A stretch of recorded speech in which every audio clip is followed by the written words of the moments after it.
Hello? Hello? Okay. All right, 6:36, we'll call the meeting to order a little bit late. We hope to have our technical difficulties straightened out.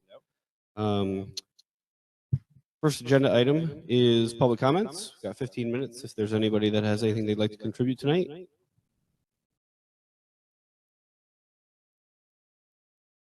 Seeing none, we'll move right along. Agenda review, any additions or? Okay. All right. Anything else? Okay. Consent agenda. Looks like nothing. All right. Then we are on to 5A, which is our first presentation from the Hill Renovation Committee. I'll turn it over to.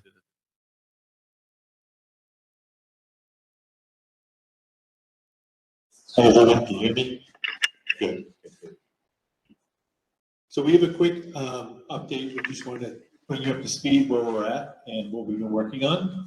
I just have a couple quick things I'd like to go through, and then we're going to dive into it. I want to talk a little bit about the project schedule, where we are in the process. Then talk a little bit about the visioning, which has been the last part that we really have been focusing on for the last couple months here, and what that means. Lance will explain what visioning is, and then we'll have some of the people that were part of that team explain the outcome of that. And then, obviously, we want to hear your input and anything you have to add to where we're at in the process. Just to introduce myself again, I know we've met a couple months ago. I'm Jay Doherty. I'm the project manager, so that means I'm kind of in charge of making sure we have the right people at the right place at the right time. That's really my job. Lance, one of the principals at this is educational visioning, which is the main piece that we're going to be talking about today, and about community engagement, which is the next part. We really want to get community input as we go through this process. So we'll be talking about that at the end. I want to start with the project schedule because I think that's really important. This is the schedule we presented. Am I getting weird feedback? Is that okay? All right. So this is the schedule we presented to the group when we were here for. Too close or too far? I don't know. I'm fine. Okay. Okay. All right. Okay. This is the schedule we presented, talking about the different parts of the project, starting from our existing conditions documents and looking at your existing conditions of your building, going through every space you're building, going on roofs, looking at boilers and all the different parts of the school. We did that in October and December. And we moved into educational visioning, and that's really where we're here to talk about those findings. And then as we talk about the goals and the pieces that came out of that, that's part of today. As we look into the future, we're going to really begin to put pen to paper in a little bit. I know everyone's looking at us like architects. We hired you a while ago. How come we don't have any plans? How come we don't have any numbers? How come we don't have a design? Well, there's really a process we need to go through to make sure we do it right. So that's really what this process we've set up. So as we move into this 2 and 3, that's when we really start to begin to put that pen to paper and to really understand what this building is going to look like, what it's going to feel like, what these spaces are going to be. And that's by using all the information that we've gathered before that. So then we move into conceptual design, which happens in the spring, and then we move into community engagement during the summer and in the winter to be able to let people know what we're coming up with, what the design is, get some feedback, and really refine that. So one of the things we've talked about early is trying to capitalize as much as we can on state aid to try to get as much state aid for the project as we can. So this is some of the state aid process pieces we need to hit, and these are some of the bond vote times that we also have to hit. So as we look at the schedule, 2024 bond vote of next year, so we're about 15 months out, and that's when we're going to obviously present the project to the community for their vote. After that, it gives us some design time, and then we figure out what we get for state funding before we begin construction. If bond vote doesn't happen, we do have a couple other times where it can happen in future years. We can refine that project and really tailor that. This is a detailed part of that schedule. So at the end part is really trying to get to bond vote, what do we have to do to get there? So as I said before, conceptual design, where we want to be. We really want to be putting pen to paper and working on that. This microphone's a little weird. So these are the things we've been working on recently. So we've done the building assessment. We're going to talk today about visioning and our early bubble diagrams and how that's going to play out. And then as we move into the next steps, we have staff input, which is the next piece that we're going to have. It's going to happen next month. And then move into a building program, which we gave to understand the people in the spaces, how big those spaces are, and how many students are in each of those spaces.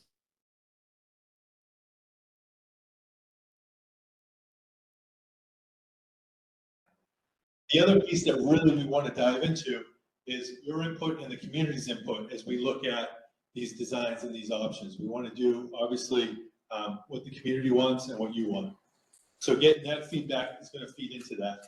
That conceptual design time it looks very linear on our design here, but it's actually much more of a circle where we come up with the design, we want to figure out how much it costs, we're going to come up with a couple different options. On the price or what the design is or what the pieces are. So that feedback hopefully trickles down and gets us to a final proposal of what the project is. And then we move into presenting that to the community and to the public. As we're coming up with a conceptual design, we do want feedback from the public and the community as we go, and obviously through you. So that's part of that testing and making sure we're getting the right feedback as we move through the process. So I know that was pretty long-winded, but that's the schedule where we're at right now. So even though we'd love to be here to talk about what the design's going to look like, what this thing's going to cost, we really need to go through the process, and we want to make sure you understand the process that we're going through. One of the parts is the facilities assessment, and I hope to be back maybe next month to talk to you about a distilled version of what this is. It's roughly about 275 pages right now. There's a lot of addendums in there of information you already have that we've compiled, so we have one document that has everything in it. But there is a lot of detail that goes through all the pieces and parts of the building, and we want to make sure we understand all those pieces, and we're going to distill that down to some top pieces, so we're not going to go through every page of that report. I'm going to pass it off to Lance now to talk a little bit about the workshops that we went through for visioning. All right. So educational visioning is something that we like to do on each of our projects. The important part of educational visioning is ensuring that whatever we do for any project in the future, that it has a positive impact on the day in the life of the student, the family, and the community. To do that, we put together a group of very talented educators and administrators that care a lot about what goes on at the school, and said we really want to document, you know, what we can do at this school to have a positive impact, more than just what the existing conditions report says. So the existing conditions report is going to point out the age of your roof, the age of your boilers, energy efficiency upgrades that need to be made, repairs that need to be made. But if you're doing a major project, there should also be something in there for what can we do for staff and for students that will change their life, and what can we do for dollars that we can spend, either short or large, that could have an impact immediately as part of this project. So we had several workshops. Each of the administrators and educators donated a lot of time, put in a lot of thought, also worked after hours because we gave them homework assignments for each workshop, which they tackled with vigor, and gave us a good amount of work. So every time we showed up for a workshop, we said, wow, we have a ton of information coming in here. And a lot of our workshops actually were spent less on what do we want to do and how can we distill this down to our top 10 things that are very easy to understand for the public, for families, for students. Some of our first workshops were what we call guiding principles. And I'm going to be joined by Wendy to talk about some of these, what our outcomes were for that. The first thing we focused on is we wanted to know what's significant about this school in particular in this community. I think as a general rule of thumb, everybody says, you know, the first thing you should know on any project is do no harm. Take what's special and make sure you're not disrupting that, and document what's special about it so that you can celebrate it. In any design, you can look at it and say, does this enhance those significant things? Does it hurt those significant things? Or what can we do to further enhance those and celebrate those things? So with that, talk about your significance, what makes you special.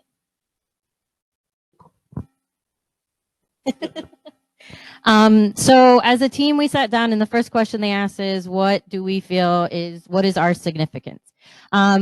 One of the things that jumped out at us right away is this is where the kiddos of Pembroke, this is where they start. This is the first place they usually will jump into a formal education setting, and that has a pretty significant impact on kiddos and where they go in the future. We are a K4. We are unique because we do have our TLC is housed at our school, which for us is great because there's a connection to some of our preschoolers there. We are one school serving one community, and we feed into a larger 4-town high school. Something that you'll hear throughout this a lot that we felt was very significant were our community connections. So in our building, we can see it every day, and hopefully we can get this out to everybody. There's a lot of community ties. We have a lot of teachers and a lot of staff that are that live in Pembroke. We have a lot of, we say, generational ties. So we'll have teachers who are now teaching the children of their former students. So we're on this journey with Pembroke throughout throughout the years. We have a very close-knit staff and culture. It's amazing. It was probably one of the biggest things when I jumped into Pembroke to Hill School I noticed. And then because you see that with staff, it automatically goes into the close-knit connection we have with our students. So for us, that's something that was very significant, and you'll see that weave throughout. We feel our school is very safe and secure. And something kind of that stands out a little bit is our unified arts integration and how that promotes opportunities. But they're more than that. They're kind of the community builders in our building because they can help bring everybody together, but they're also a way of reaching out to the larger community and bringing everybody in. So they have a unique role in our building, and we're very lucky with that. So those are kind of the top things that I think we said for significance. The next question we asked them was, what are the top 10 desired outcomes? As you can guess, they had maybe 10,000 desired outcomes. Each teacher has a lot of care for what they want their students to develop in terms of who they are as a person. A lot of our workshop was spent distilling it down to top 10. So top 10 things that you say you want students to have as part of their experience here, because that will inform some of what kind of space we need to create to do that. Some of these may not maybe not hinge upon the building and space. Some do, which we'll get to in a moment, which are obstacles for these. Some of these are simply initiatives that they would carry whether you did a project or not. So I just want to set the scene for you. They put these questions up, and then he's got chart paper, and then the team, we have a few of us over there, just start throwing things out, and off we go. And it's a very interesting experience because you start brainstorming all of these, and then you go through the process of trying to kind of categorize things and really, like he said, distilling down what are desired outcomes. And for us, that's a great, even beyond this renovation, that's a great activity to do for us at Hill School in general. So the first one is the academic experience. We're really focusing on deep thinking and challenging learning opportunities. That's something we really want for our students. We want to provide them with a variety of opportunities. It's not just about reading, writing, math, right? We want to educate the whole child and providing different opportunities through whether it's UA or social emotional or being able to bring community into the building. Number 3, we had quite a bit of conversation around. We really want to make sure that our students are prepared to be to take those next steps, to make sure that they are provided with not only the skills to go from kinder to first to second to third, but start to develop a lot of those critical thinking skills. Our kiddos are going to go into jobs that maybe aren't created yet. And that's a really challenging place to be as an educator, because you have to have that forethought of what are those skills that we're trying to build the foundation for, so that they can go out and be successful in an environment or in a world that we don't even see yet. Huge sense of belonging, right? If you're safe and you feel that way, and you feel like you belong, that's the the first step to being able to engage in a learning environment. Another thing, develop a passion for lifelong learning in a variety of subjects. So you see another theme coming out. We want to make sure that they're well-rounded. It's not just the basic academic skills. This one's we talk a lot about, and especially this year, the idea of students developing ownership of their learning, because you want kids to be able to know that they're in control of that learning environment, and then what they can do beyond leaving our doors, right? So when they go from fourth, when they go from us to TRS to PA and eventually on, that ownership of learning, what does that look like? And for us, that's a lot. You have to teach those skills when they're little, what it means to own your learning. And so that's another desired outcome for us. Families and community, huge. We feel like what makes us significant is that community piece as well, and the outreach to families. So we want to be able to strengthen community ties and working directly with families. We've done a lot of work in the past couple of years because of the nature of the way things have been to reach out to families. We've had a lot of success with that, so we want to be able to continue and just strengthen that. Kind of piggybacking off of that social emotional needs, it goes down to the idea of being a well-rounded learner and being safe in where you are and having the necessary tools to access your learning. We, in all of this, want to ensure that our staff and faculty feel supported, because they're the ones on the ground every single day doing the work for our kiddos. If they feel supported, then we have that is like a domino effect. All of those desired outcomes lead to number 10, meeting our students' individual needs. So it's a lot that goes into just meeting the individual needs of our students. So knowing those are the top 10 desired outcomes, our next question was, what is preventing you? What are obstacles in your day? Obstacles either created by the building or created by other things that hinder you that any project should seek to work towards. Again, this was one where we generated a very, very large list, and we said you've got to distill it down to top 10. To be fair, we did allow sub-bullets. As we said, if we're going to go to top 10, we'll get 10 categories, but we're not going to list 10 things. So with that, turn it back over. This was, it's one of those things, you start identifying problems, and they sound nitpicky when you get going, but it's the idea of what are the things that at the most basic level can have an impact on our kiddos' learning. For us, one of the biggest things was non-flexible learning environment. So think in just terms of right now, it's a typical 4 walls in a classroom, right? That's not what education is right now. It hasn't been that way for a while. We have to be able to change on a dime based on the needs of the students. And so it all goes back to that number 10 we talked about, right? Meeting their individual learning needs. All of these things can impact it. Having too many doors in a classroom, setting up an environment that allows for, especially in the younger grades, to have the different types of learning going on. Lack of outlets, technology. You can kind of take a look at some of those things being kind of small, lacking storage. All of those things really go into the idea of we don't have flexible learning environments. And that's something that would really help us meet the needs of our students.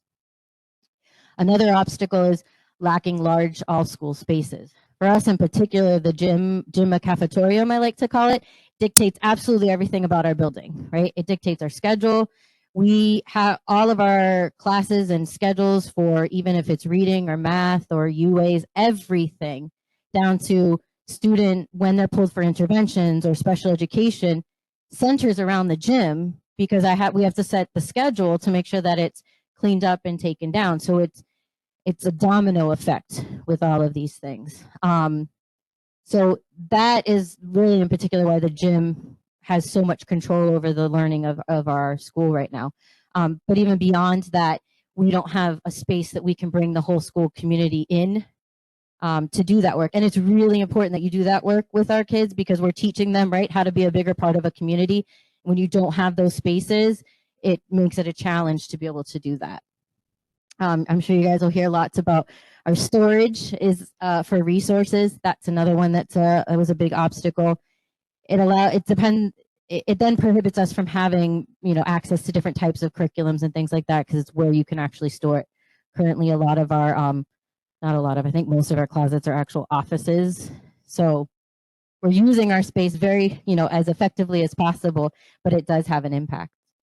Another big obstacle, and I just, in your mind, keep that idea of number 10, meeting individual student needs. Where we can pull kids for special education services, right now, you'll see it's typically like a classroom and there's 5 teachers in there. And they have 5 sections of one classroom that is a 30 by 30 classroom.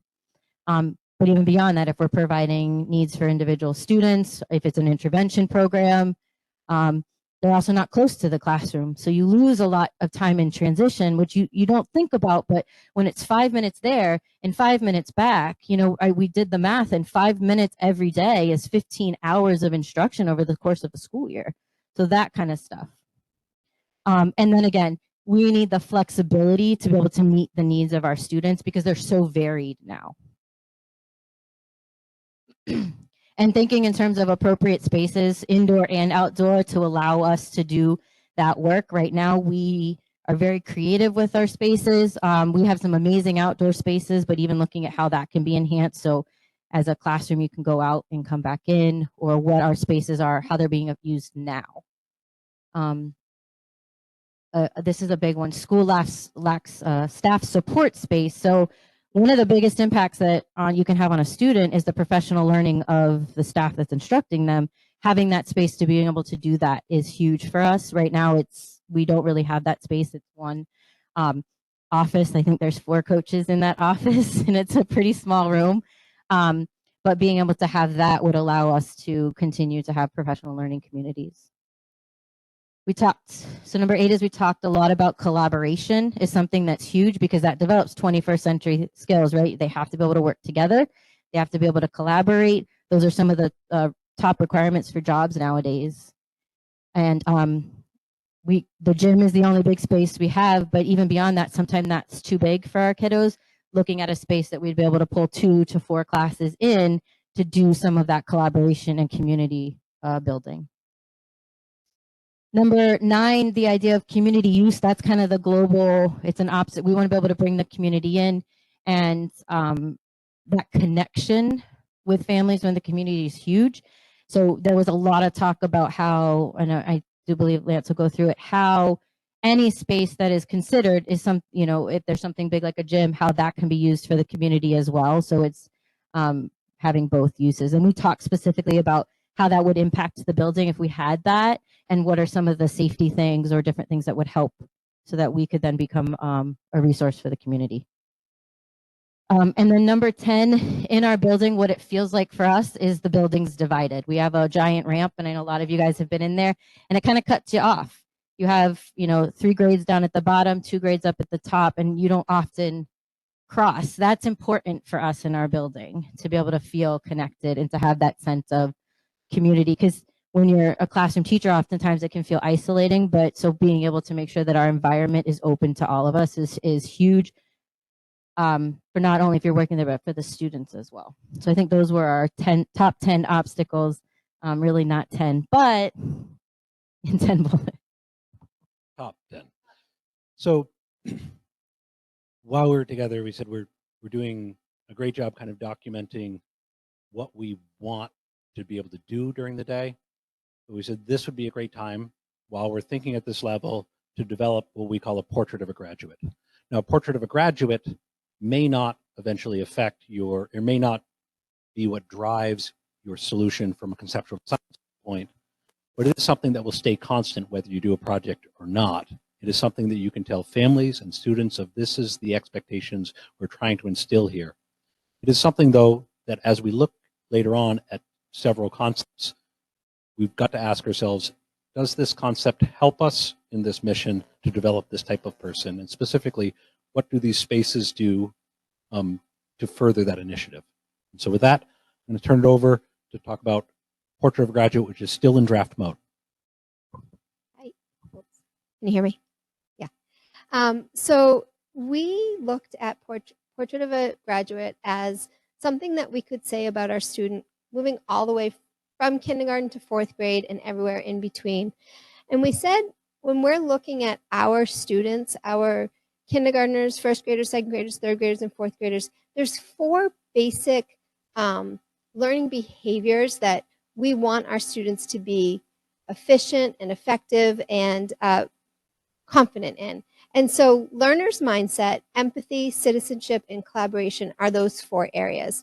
When we're thinking about our students having a learner's mindset, we're thinking about being able to be deep thinkers in the work that they're doing. Inquisitive, curious students who are asking questions beyond just the basic questions. So getting deeper into conversations with their peers or conversations in whole group in their classrooms. Being persistent and not giving up when things get hard, realizing that mistakes are part of learning and that pushing through those mistakes is where their biggest growth is. We want our students to be resilient and we want them to be lifelong learners. We want them to be the kind of students who, in every stage of their growth as a human being, they are looking for new ways to grow and new ways to learn. Empathy, of course, is just that ability to take care of each other, to take care of themselves, to value the community that they have and that they've built together. Citizenship. So citizenship is an interesting concept to think about when you're thinking about 5 to 10-year-olds, because it's very different what it means to be a citizen when you're 5 years old and what it means to be a citizen when you're 10, and then as you go on in your years. So helping them understand that they have a role to play in their community, whether it's a small classroom community or their family or their whole school community or their town, and then their wider community as well. We want them to be engaged with each other, but also engaged outside of the school. And that family-oriented piece goes back to what Wendy was saying before, that our students, when they're in our building, are part of something bigger. They're part of their families. They're part of the community outside. And we want to use that to help them grow and help them become the people that they're going to become.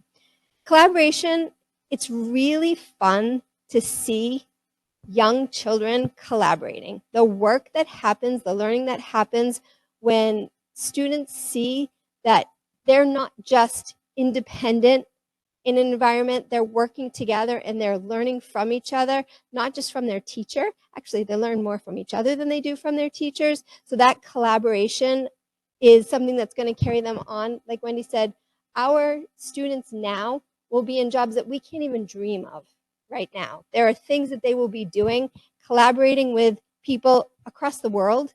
And so it's really neat to see where they start. Here for the next one too. I think so.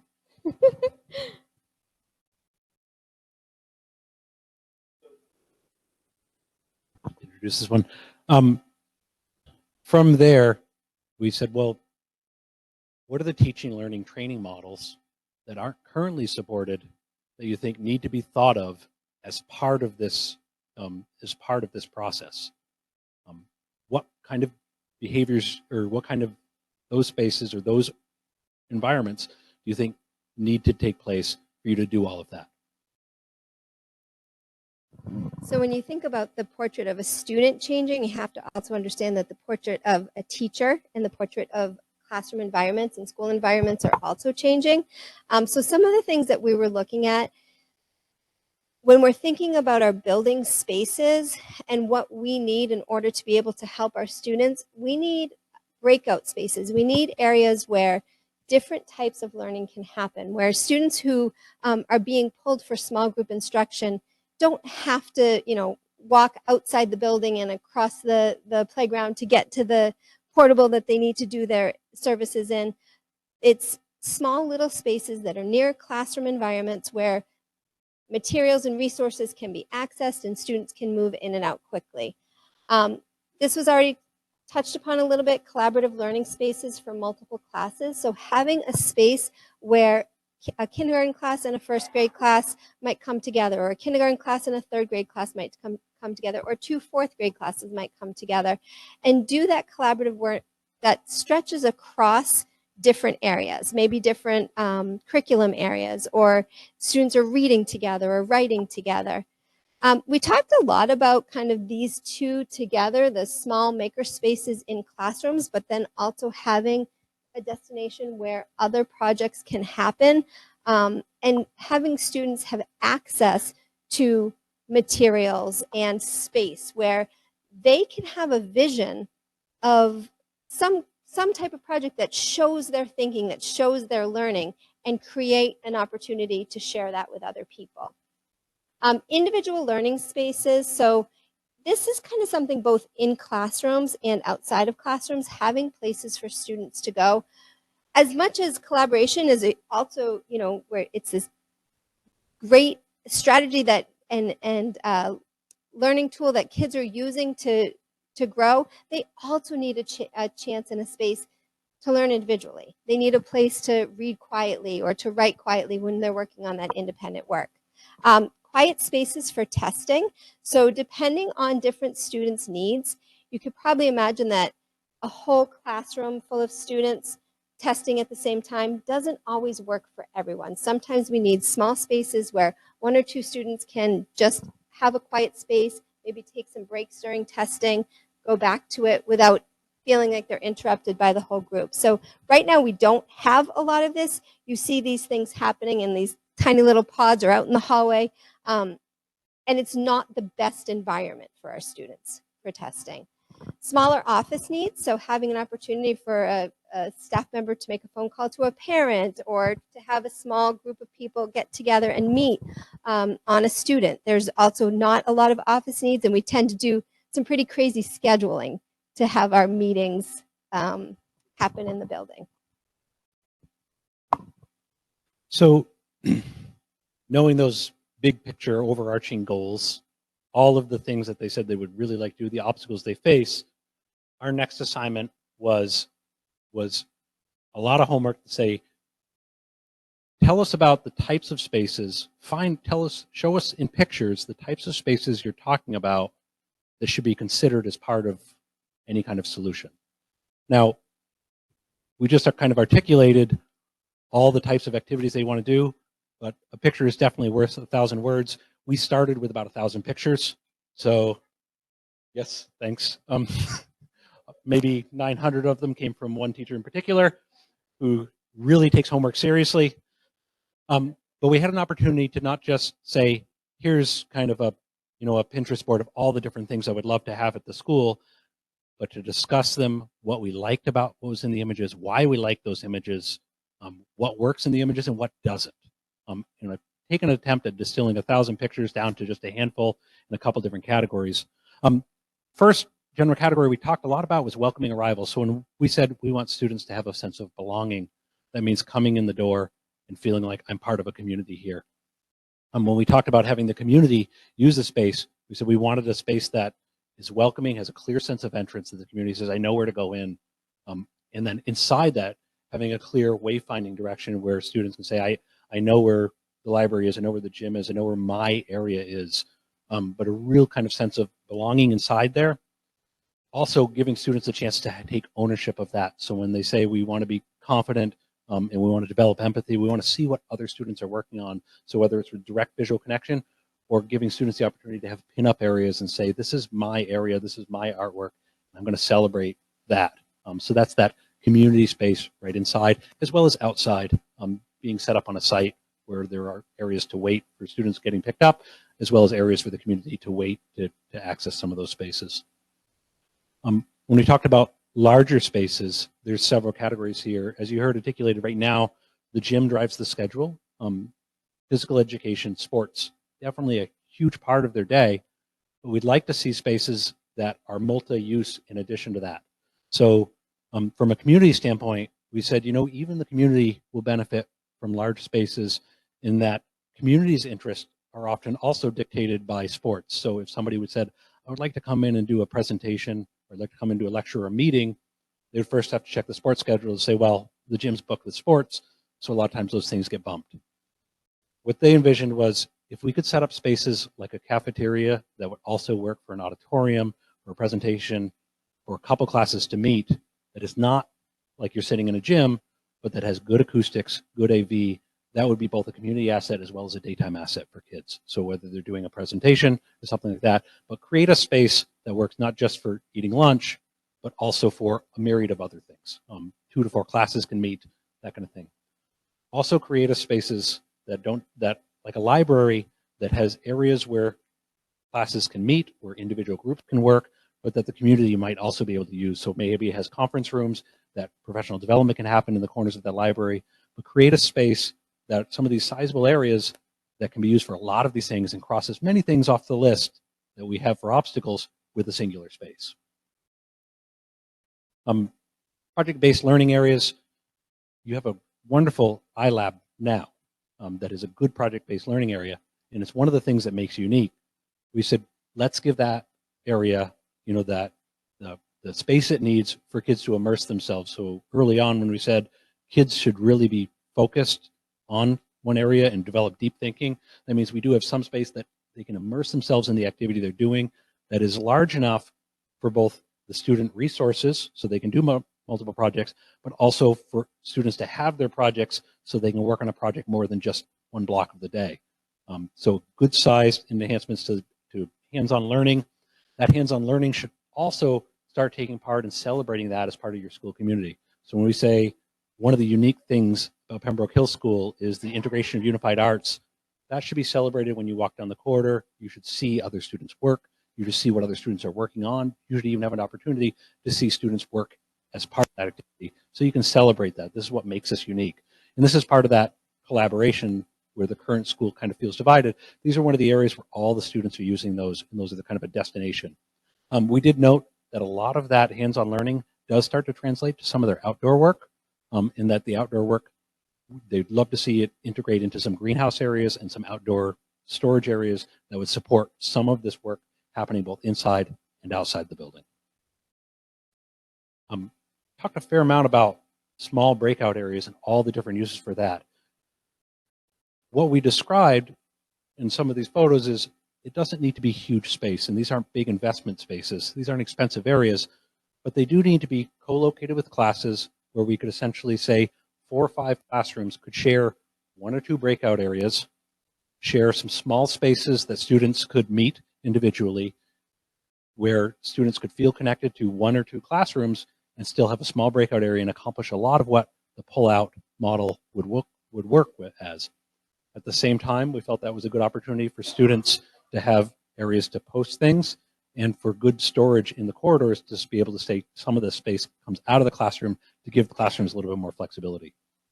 One of the initiatives too was that every space in the building should feel like a learning area. So if there are opportunities for benches for students to gather, let's take those and let's build space that isn't just corridors, but that's livened up where students can feel connected to one another as part of a community, whether it's a small community of 2 or 3 classrooms or whether it's part of the greater school community.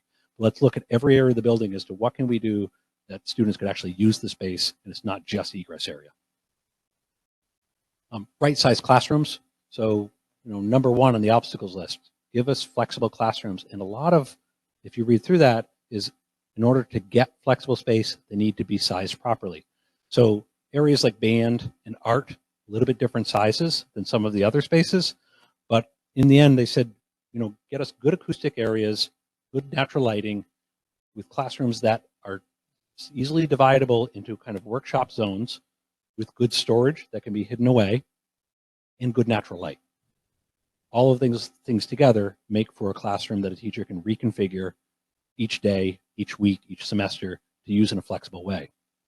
We looked at, for the particular younger grades, that classrooms kind of like an L-shaped design where you can break out little areas inside the room would be advantageous, particularly for preschool and kindergarten, where you tend to work in smaller kind of workshops within the room. And finally, outdoor learning areas. You've got a couple great outdoor learning areas. I don't know why that's jumping like that, but you got a couple great outdoor learning areas now that are a little further from the building. What we described is if we were to create some outdoor learning areas, we'd like to see a few of them very close to the building where teachers essentially can go very quickly to use them for their class and back inside. We'd like to see some of those areas be low maintenance. So we're talking about some harder concrete surfaces that could work for multiple times of the year. If it's just rain, you can still be out there. Some surfaces that, you know, instead of grass may have astroturf or something, or carpet type areas that are low maintenance, but that they can pull a group out to do a short lecture, do a short group activity, and then back into the building. We did note that some of them would be nice if they had some elevated areas so we could do outdoor presentations, or if you had 2 or 3 classes together, somebody could do a presentation. So a few of those, and that any of these areas, the teacher said, we also need resources close by if we really want to make these functional education areas, that we need a few resources out there close by, you know, not expensive stuff, but just a small storage area close to these. Depending on the further they are from the building, the more resources they need close to those classrooms to make them really usable. It should be noted, they still obviously want outdoor play space. Outdoor play space is kind of a different category, and it shouldn't be confused with outdoor learning areas. So the outdoor play space, equally important, but not the same areas close to the building. So with that, our final diagram, our final exercise for the group was, okay, if these are all the ingredients to what you think needs to go into this, how would that building be organized? We just started this activity. This is still in draft form. We're working on these now. We broke into 3 groups. Each group kind of focused a little bit differently on how they would organize the school. The common theme, if you look at all of them, was contemplating how can a school work during the day for students and during the evening for community? How can we offer community access to these spaces if we were right now, you know, good community access to the gym, good secure community access to any larger spaces we created, and also during the day, how can we serve as, you know, this is our, when you come in the door, you're part of the Pembroke Hill community. You can see the few diagrams. Some people went into a lot of detail of exactly where a book room should be in a library. One of the teams said, let's just start focused by your first experience. So they focused just on the, you know, entrance, a secure vestibule, a library, and then a lobby, and then what needs to be off that lobby in order for this to even function from a secure standpoint.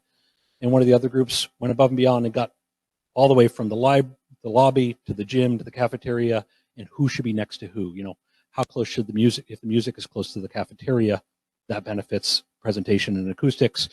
iLab really wants to be close to music because that's part of the Unified Arts program, but started diagramming that out.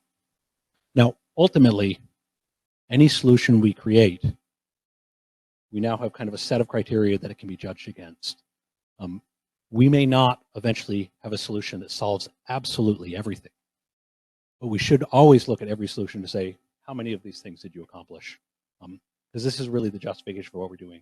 In addition to energy efficiency and the things the building needs, this set of documents, this set of criteria will be used in the future when we start doing the fun work, the design work, and say, all right, how far do we move the needle in each of these?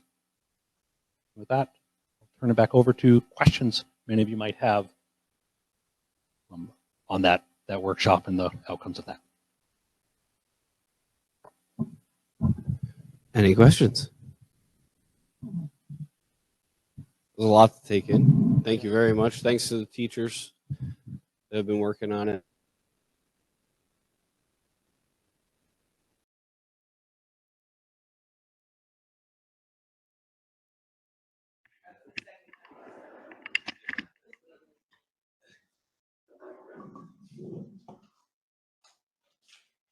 Any questions?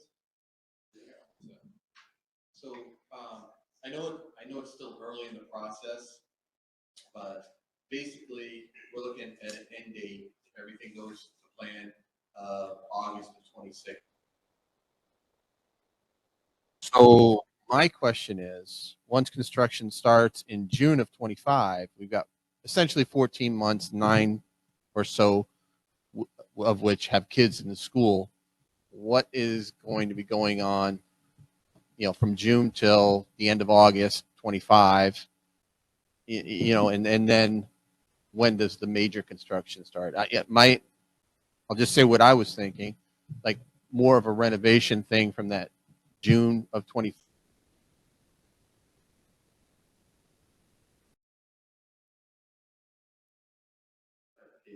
Yeah, I think we are a little, like as you said, we're a little early as we begin to look at all the dates and how they all plug in. We don't really even have a design yet, so we don't know where we're at. But part of it, first thing is most important is safety of the kids. So whatever we do, we'll come up with an actual plan that we make sure the students are safe however we have to do renovations, as you pointed out, because they can be They will be, but we can work through it so that they can be safe and they actually be learning opportunities for the students as things are getting built around them, which can be really fun for them. One of the things to look at also would be to build some space first that we can move students into a safe environment that we could renovate other spaces afterwards. So we have done this many times, and obviously student safety is number one. Your plan is a great plan. I'm not really sure. It depends on where the addition goes or the renovation happens or how this plays out. That make sense? I was just envisioning. So, not knowing this, and I'm very confident that you have done this before and you know the safety that wasn't even part. I'm just the intrusiveness into the daily activities at the school is more of where I was going with it. So, but thank you very much. Others? I didn't have any questions. I just wanted to say thanks. It's really exciting, really inspiring, and I can definitely see the homework and effort that's been put in. So keep up the good work, everybody. Anybody else? I had said one, you had mentioned outdoor play space separate from outdoor classrooms. Is that something that comes sort of at a later phase, or have you already started looking at that? And kind of piggybacking on that, and I don't know if this is even in scope or not, but has there been discussion, or will there be discussion around I don't know, roads, I guess, in and out, the property abuts some other roads. I'm sure there's stuff to work out with the town, but is that, how traffic gets in and out of the building, is that in scope as well? Yes, I think everything from the site plan is part of the scope. So to your first question, we've not started discussing playground space. We absolutely can set up kind of a group to talk about that. We have educator meetings scheduled for just after February break, but I think we could probably put kind of a subgroup of people to say, let's talk about our playgrounds and what those need. As far as the site ingress and egress goes, absolutely will be part of the project. And I think it's one of the kind of many lenses we're going to look at when we start looking at concepts. What does this do for site improvements? Our existing conditions report does point out some of the site issues that we need to resolve. There's also some obvious site issues that even that report pointed out of, like, where is our main entrance? Is there good parking close to the building? Is there a close spot to pull kids outside? I think all of that's going to play into site work and what those concepts can do, and each concept will probably treat it a little bit differently. Anybody else? Sure. There was a lot of discussion about the playground, because we want our students to have a wonderful playground, but thinking about the whole town and what students have access to in this community. And when you think about a playground, we only essentially have two. We have one at Memorial Field, and then we have the Hill School. Not a lot of people access our playground at the Hill School, and we want our students to use the building well after the school day. The learning doesn't stop at the end of the day. We want them to use the playground. There is not really a center place in town where people gather, and typically it's the schools that might bring people together. And the Hill School is our youngest population, and there's not always people there. So our hopes and our dreams is to draw people there. When you have people on the playground, it creates that community, those connections, those relationships. Students are playing, gross motor skills, all of those things are still developing, but also it reduces vandalism when there's presence of people in the community. And the Hill School is kind of set back, and you don't always see it from that main road. And we want people to know that we're there. Yeah, that's kind of where I was going. I know that there's many challenges, and it's way easier to say than do. But just having to travel all the way up the hill and around and then back down to get there. I know there's private property there and everything, but if there was a way to get even a sidewalk from the school down to Pembroke Street, I think it just, foot traffic, people could just walk up there with without going through Pearly and all that stuff. There is a sidewalk. It between.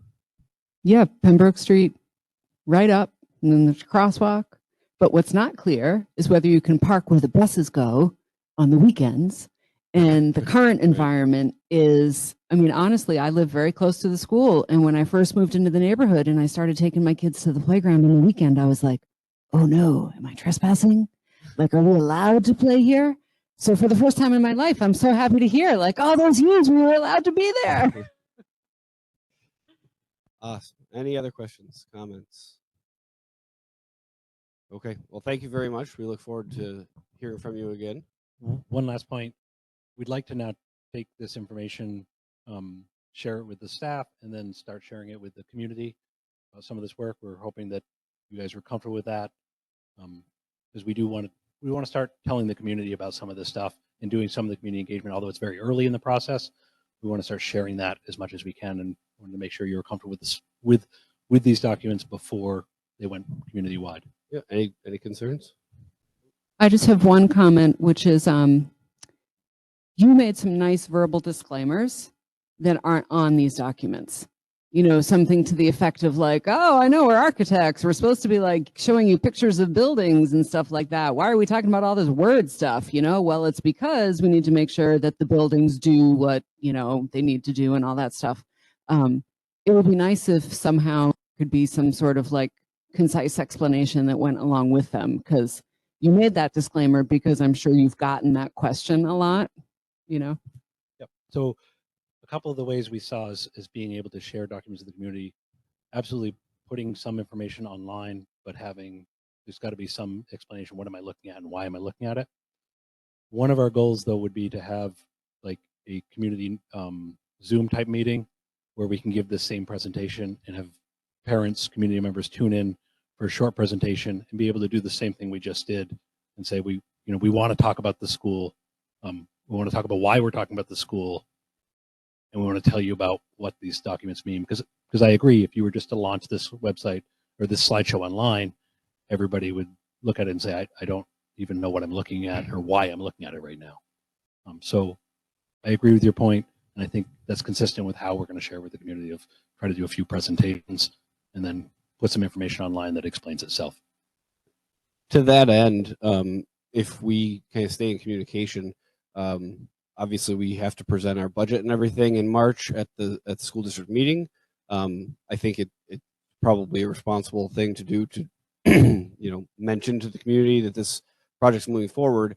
If you've got something scheduled already or dates in mind as far as a Zoom, I can get that information out at that time, and hopefully a couple hundred people in town will hear it anyway. If the weather's okay that day.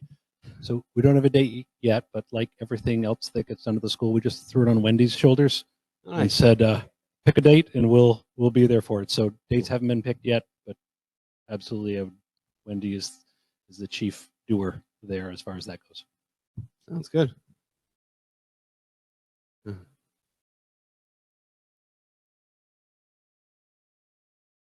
Yes, I took on the task of organizing our first Zoom meeting. I think because we have a team ready to do whatever we need to present. One thing that would just be helpful for me that I mentioned in our committee meeting is kind of deciding or where that decision making is, so I know it's okay to post things on our Facebook page or on our website page, or what's the content of the meetings and stuff like that. We're happy to do all of that stuff. I just want to make sure that is that something we're waiting till we get to here? Does it come out of the committee? That would be really helpful for me so I can help organize that. I'll ask for consensus, but my opinion on the matter, I think everybody's obviously aware there's certain safety concerns with anything that would have the plans of our current buildings. But outside of that, the stuff that comes out of your meetings with them, I'm comfortable with being shared. Okay. Anything else? Awesome. Thanks again, guys. Appreciate it. All right. Item 5B is warrant articles. So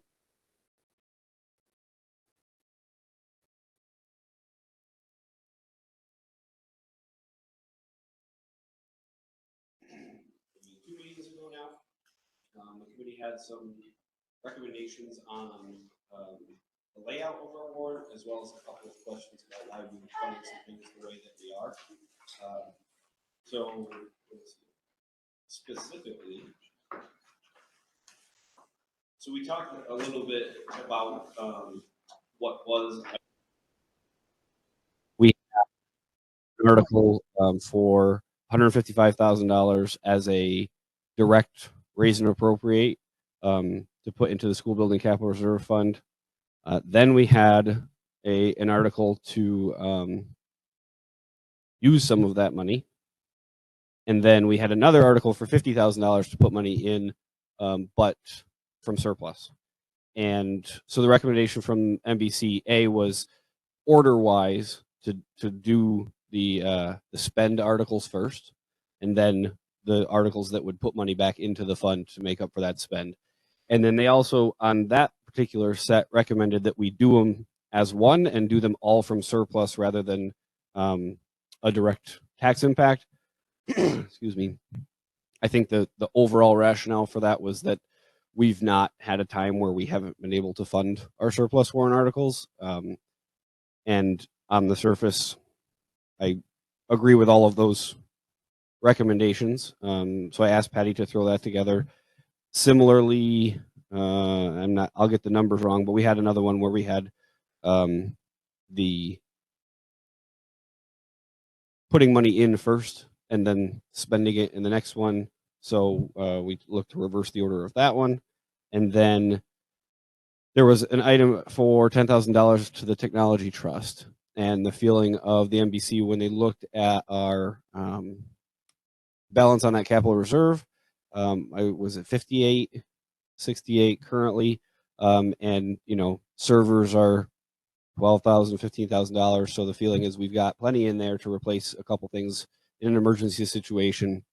And so rather than putting more money in there, possibly taking a couple of technology items out of the budget and paying for them with that trust and getting it back down more in the $45,000, $50,000 range and having that sort of be our target for that particular trust fund.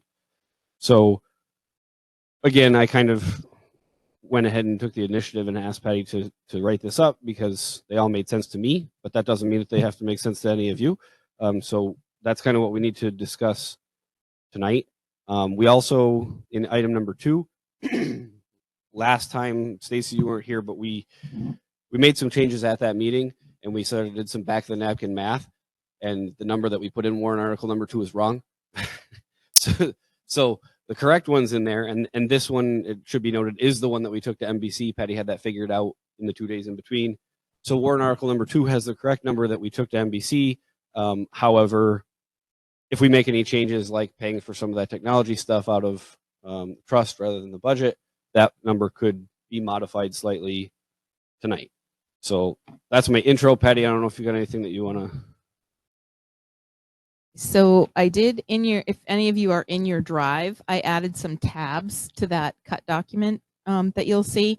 So the cut list that we had initially brought to you had disclaimers on the right hand side about, okay, we would recommend this be a cut, we'd recommend this come from surplus, we'd recommend this came from a trust fund. So I pulled everything out so that you could see exactly where we were in each of those categories. So the cut list was $307,582 total. Then I made a tab for we had already proposed money to come out of the technology trust. So we had already proposed $20,999 that would come out, and that would sort of meet the suggestion of the MBC of lowering that down. So it would bring it down essentially $21,000. And then we did take the $10,000 out to feed that trust. So that was already done on the cut sheet. The other thing that was already, so the cut just cuts without another funding source came to $58,749. That was one of the tabs I added. And then everything else that we cut, that we indicated, perhaps once we see what our surplus is, we may be able to find an alternative, use that as an alternative funding source for the things we cut. That right now came to $227,834 of those cuts, just so that you can see how it was broken out. And then the final tab that I put in, I took some time today. The MBC had suggested that we consider using the instructional materials trust because we have $88,000 in there and we haven't touched it in a really long time. So the suggestion was made to start spending that down, that there's you know, it's now that Jerry, as we know, isn't doing the trust funds, not only we're losing money on that just sitting there. So I did come up with a proposal. You know, these are in order by account line and by school.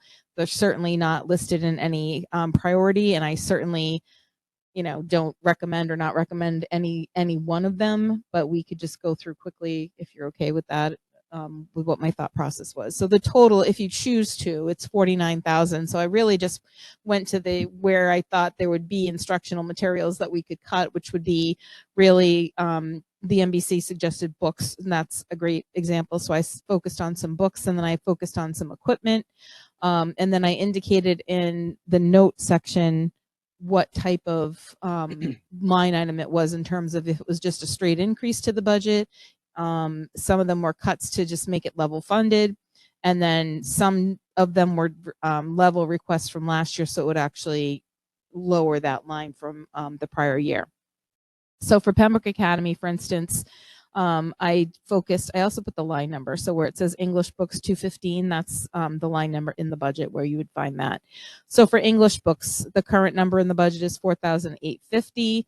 I decreased it by 4,849. So the proposed goal number would be $1. So it would move it down to $1. And that was a straight increase. So that's a place, you know, the worry is if you cut a bunch of things from the budget and then we have to put them in next year, it's going to inflate it even more. So I tried to find things that were increases that we could take out, like one-time asks. So English books, math books, science books, some art equipment, music equipment. I cut to level funded because they had asked for an additional $3,300. PE equipment and science equipment was like $7,000. So that was something that that's a one-time ask typically. And then library books had an increase of $2,500, so I lowered that down to be level funded. At Hill School, I looked at math supplies, PE supplies, and literacy books. And at Three Rivers, I looked at reading books. So it's, you know, those are the places I found things to pull out. So it's for the board's discussion on how much you would want to take out of that trust, and then which categories you'd want to use to lower it. And then whatever we do, we have to do good math for the Right. Okay. for the budget. Questions or comments?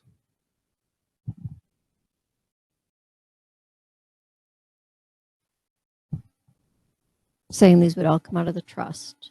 Yes, we would spend And what was down, the we would full cut them amount? from the budget. The trust, it's up on the green across the top, 88,000, Yep. got it. 189.56. Okay. And as Patty mentioned, looking at the history of this one, it just hasn't been spent in a lot of years. So, I mean, on the surface, I'm okay with all of this, I think, and part of it, I think the key thing that you said was, you know, one-time purchase type stuff. I know that some of these books have been in our budget and cut out of our budget for multiple years in a row. Yeah. So, I mean, this is a nice sort of way to do that. And even if not this year, but maybe next year, if we add to this fund a little bit at $5,000 here or there, and we say that's how we're going to do our books, right? And so they don't have to keep getting cut, so that every third or fifth year or whatever, we can go and replace a bunch of the books that we need to. I think that would be good rather than just. And that's, you know, that's a good point, because those books for that forensic science class, that's been an area year after year that's been cut. So it is a great time to say, okay, if we're going to spend that down, let's actually get them those forensic science books instead of it just being a straight cut. It's funding it from the trust. Can I just echo both of those points? I really don't think that these are one-time only expenditures. I think that they're occasional expenditures. Yep. You know, I think they're things that come up repeatedly, just not annually. Correct. I'm in favor of this year, given, you know, various financial considerations, that we employ this trust in this way. I got a little bit confused though, Patty, Sure. at the end of your comments when you said, so it's up to the board to discuss whether to use this trust and then which categories. Can you just summarize what you meant by that? Meaning, I had both books and equipment and supplies. So did you want to, like Andy just suggested, maybe do all of it, or did you want to just focus on books? Those are the three areas that I identified that had, substantive amounts of money that you could cut. That clarification, I'll just provide my input on that. I feel that our team of administrators is asking for these things because they believe that they need them to provide an adequate education for our students, and that they believe that because their educators in the classroom on the ground have told them that. And so I think that we need these things for our students, and I would be in favor of funding all of the things on this cut sheet with the trust funds. In particular, I think I remember from the last meeting, this PE equipment 329, I think I remember that bubbling up to the surface as like a Pembroke Hill School priority, given the new PE instructor and some of the, different improved techniques she's bringing to the fore. And, so I remember specific anecdotes about some of this stuff, certainly not all of it, but just as an illustration of, it's needed stuff. Others?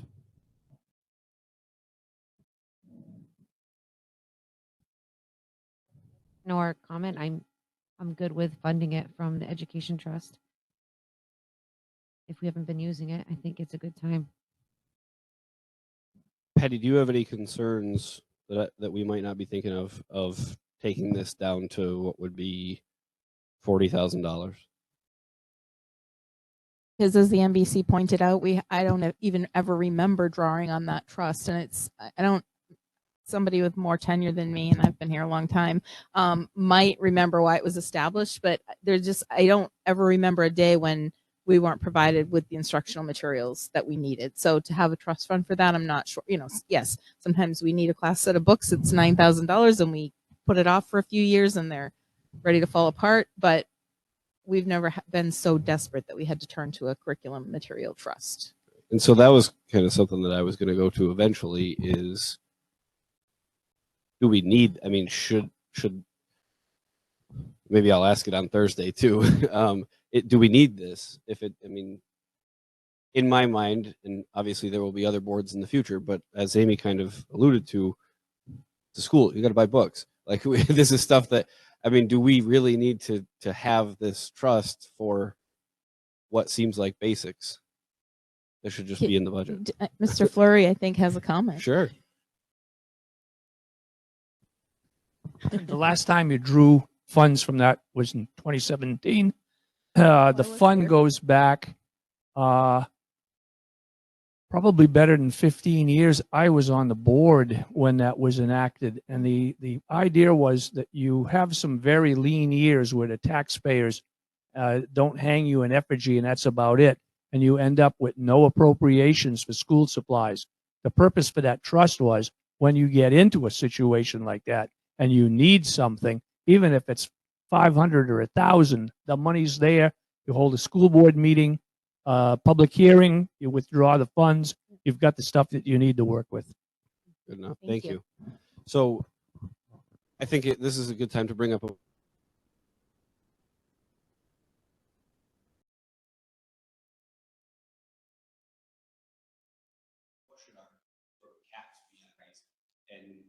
I missed that meeting, and I think we didn't have that discussion. So I think that's something that at this point, it's not going to be done in time for this budget cycle anyway, but I would like to say this spring, after the meetings, that's something that we should put on our calendar again, because as Jerry explained it, this does probably say $25,000 is enough to keep in there or something. And I think we should really be doing that for, as we, technology one is a similar discussion. And I said this at the NBC last week, the philosophy behind what that cap is on each fund is going to be radically different, because they're all used for different things. But I think it would be nice to have at least a goal that's actually written down of like, this is, if we make it here, we can kind of stop putting money in there until we use it for something.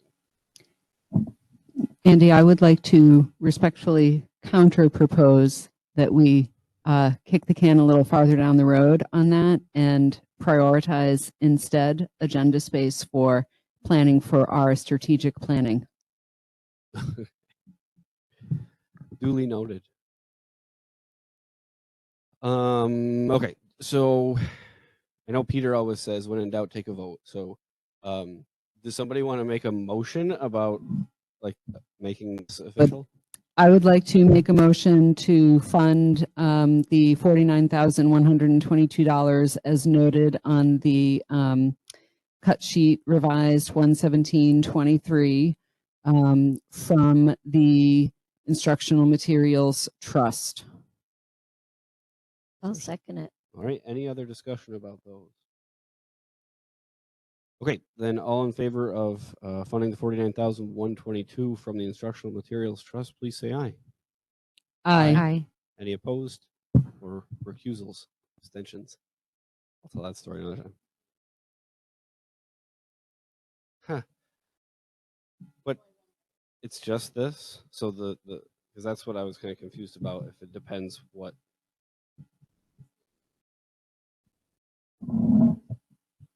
Yeah, I'm going.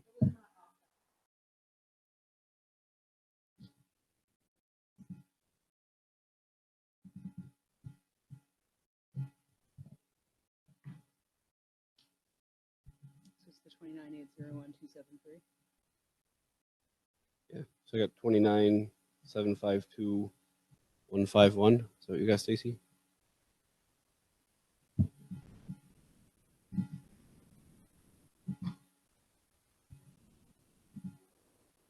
Sometimes using a calculator is worse for me because I can't type. I should just do the math in my head.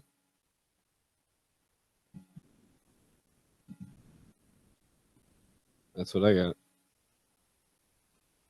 If Gene gets that too, we've got a quorum. Bingo.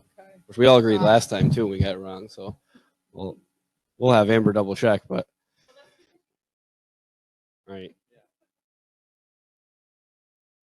Okay. So then I guess a couple of next questions. As far as the removal of the warrant article to put $10,000 into the technology trust fund, are we okay with that modification? Yes, but can you remind me what's in there? Because okay, yeah.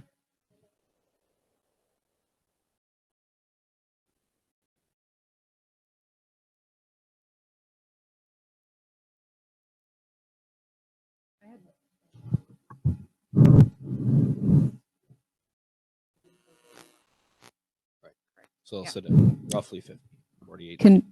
I had to run out to the restroom. Can you just remind me or restate what number and what that is? Sure. So it's not on the current version because I asked Penny to prepare this as I thought we would probably want it, but it was it 10? I think it was. No, but I mean, was it warrant article 10 or was it later than that? Okay. But anyway, it was $10,000 deposit in a technology trust fund. So what was discussed at the NBC meeting basically was that being an emergency fund for technology, our servers might be 12,000 ish. So if we have 50 grand in that thing, we've got enough. I mean, so a server should be an operational cost that we budget anyway. So this is more of an emergency thing.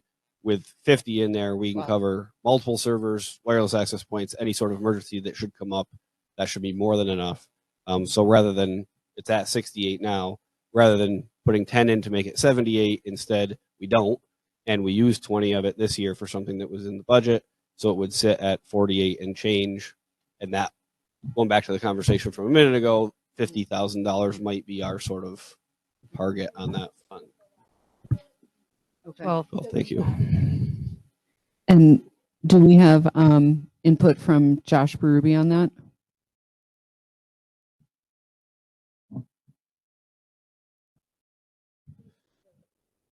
Mm-hmm. Mm-hmm. And he didn't specifically ask for it to be put on this year. It was just on there this year because that's typically what we do, right? It wasn't a specific.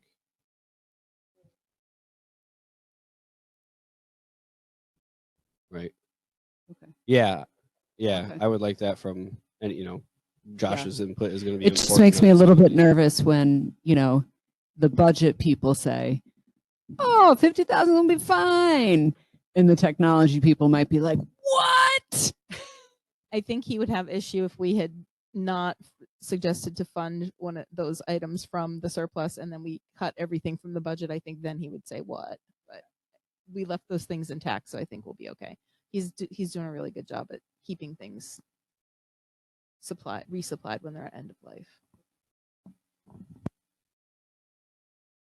Okay. So then on broad strokes, does anybody have strong feelings about the arrangement of the warrant articles as far as putting the spend articles first and the sort of replenish articles for those funds afterwards? I'm guessing Nope. probably not. Okay. Then I think we're at a point where we can go through this again and vote with all of us here as it's laid out. And certainly it's not too late if we're going through this and you have a question about why something looks the way it does or disagree with something, bring it up. We'll talk it through again. But for now, we'll go through and vote on these. Can I just make an overview statement? Sure. So on some of these now, instead of, I think, what was it? The first one, which is number 6 now, I think it was to raise and appropriate $150,000, right? 155, yeah. 155. Now we've combined it with the other one to come from surplus, so at 205,000.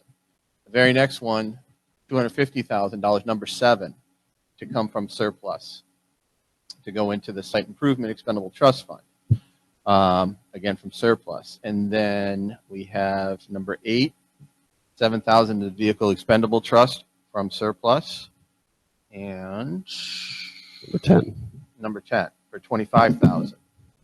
So currently, and I didn't bring the exact number with me today this time, but we have about 526,600 in surplus right now. So we have to consider that our high water mark. We can't assume that that's going to get any bigger. So with that said, I think our total that would be coming on these warrant articles from surplus to be $487,000. So we're really close to, we're within $40,000 of that high water mark that we currently have. So I think we have to also consider that some of this may not get funded, depending on how the year goes. I'm okay with this. The other side of it that I'm okay with also is that we're reducing that surplus. This sounds horrible to say, and not giving more back to the taxpayers in tax relief. I'm okay with that because I think later on down the road, like what we're going to see, we've seen this tax sheet now and the increase in what that percentage increase is because the schools gave back $1 million last year. I wanted us, again, this is going to sound horrible, I wanted us to spend as much of that as possible. So at moving forward, when tax rates are set every year, we actually have a true idea of what the impact will be. And if that surplus isn't there, you even have it before you're designing the budget. You know where you're going to go. You're figuring it's, let's say, 3% or something like that on a yearly basis. That surplus kind of skews what we're doing. It's not a true number when it goes to the tax rate at the end of the year. So this makes it better for the tax rate by possibly not funding some of this stuff. But again, for Josh, for the track, if he doesn't get, the money he needs to replace that track in 2 years, then, we're going to have to push it out. Then we may have a problem. It may become unusable at some point. So those are the things we have to weigh in on right now when we're doing this. Are we okay with that? I think we'll be okay. I think we'll be able to fund what we need to fund just based on past history. But the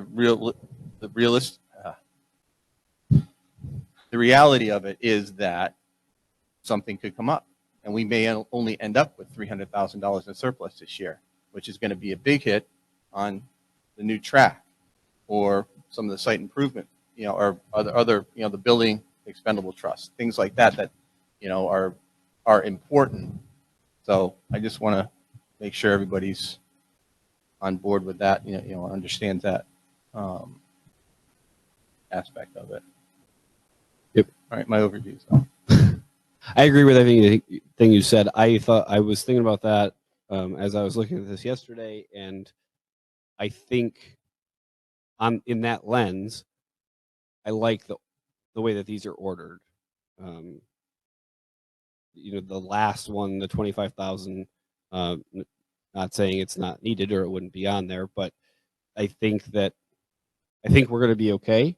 But if we're not, I think that we've got these in an order that makes sense.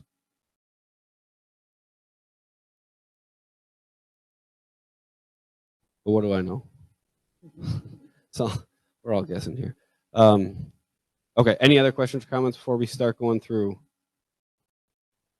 So I yeah, appreciate that, those thoughts. Being new, I appreciate that. Okay, so I'm going to read this with the correct number and everything.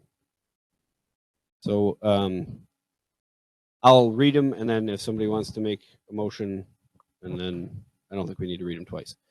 So warrant article number 2, to see if the Pembroke School District will vote to raise and appropriate the Budget Committee's recommended amount of $29,752,151 for the support of schools, for the payment of salaries for the school district officials and agents, and for the payment for the statutory obligations of the district. This article does not include appropriations voted in other warrant articles. Is there a motion to recommend? So moved. And a second? I'll second it. Great. Any discussion around this one? All right, then all in favor of recommending the budget article as stated? Aye. Aye. Any opposed? Abstentions? Great. Warrant article number 3. Shall the Pembroke School District vote to approve the cost items set forth in the collective bargaining agreement reached between the Pembroke School Board and the Pembroke Education Association for the 2023-24, 2024-25, 2025-26, and 2026-27 fiscal years, which calls for the following estimated increases in salaries and benefits at the current staffing level: 2023-24, $430,369. 2024-25, $445,528. 2025-26, $495,010, and 2026-2027, $447,897. And further, to raise and appropriate the sum of $430,369 for the 2023-24 fiscal year, such sum representing the additional costs attributable to the increase in salaries and benefits required by the new agreement over those that would be paid at current staffing levels. Is there a motion to recommend? So moved. And a second? Second. Any discussion? All in favor, please say aye. Aye. Any opposed or abstentions? All right. I think that was the longest one that I have to read. So we don't need to vote on number 4. It's not a money thing. So warrant article number 5, to see if the Pembroke School District will vote to appropriate the sum of $110,000 excuse me, for the purpose of floor upgrades district-wide and roof replacement at Pembroke Academy, with said funds to come from the School Building Capital Reserve Fund previously established. Is there a motion to recommend? So moved. Second? I'll second it. Any discussion? All in favor, please say aye. Aye. Aye. Any opposed or abstentions? Number 6, to see if the Pembroke School District will vote to raise and appropriate the sum of $205,000 to be added to the School Building Capital Reserve Fund previously established for the purpose of continuing work on the capital improvement projects. This sum to come from the June 30th, 2023 unassigned fund balance available for transfers on July 1, 2023. No amount to be raised from taxation. Is there a motion to recommend? So moved. A second? Second. Any discussion? All in favor, please say aye. Aye. Any opposed or abstentions? Great. Number 7, to see if the Pembroke School District will vote to raise and appropriate the sum of up to $250,000 to be added to the Site Improvement Expendable Trust Fund previously established. This sum to come from the June 30th, 2023 unassigned fund balance available for transfer on July 1, 2023. No amount to be raised from taxation. A motion to recommend. So moved. And a second. I'll second it. Any discussion? All in favor, please say aye. Aye. Any opposed or abstentions? Great. Number 8, to see if the Pembroke School District will vote to raise and appropriate the sum of up to $7,000 to be added to the Vehicle Expendable Trust Fund previously established. This sum to come from the June 30th, 2023 unassigned fund balance available for transfer on July 1, 2023. No amount to be raised from taxation. Is there a motion to recommend? So moved. And a second? Second. Discussion? All in favor, please say aye. Aye. Aye. Any opposed or abstentions? Number 9, to see if the Pembroke School District will vote to appropriate the sum of $124,000 for the purpose of camera maintenance, zero-turn mower, phone system at Pembroke Hill, M3 River School, intercom replacement district-wide, with said funds to come from the Equipment Installation and Labor Expendable Trust Fund previously established. So moved. Is there a second?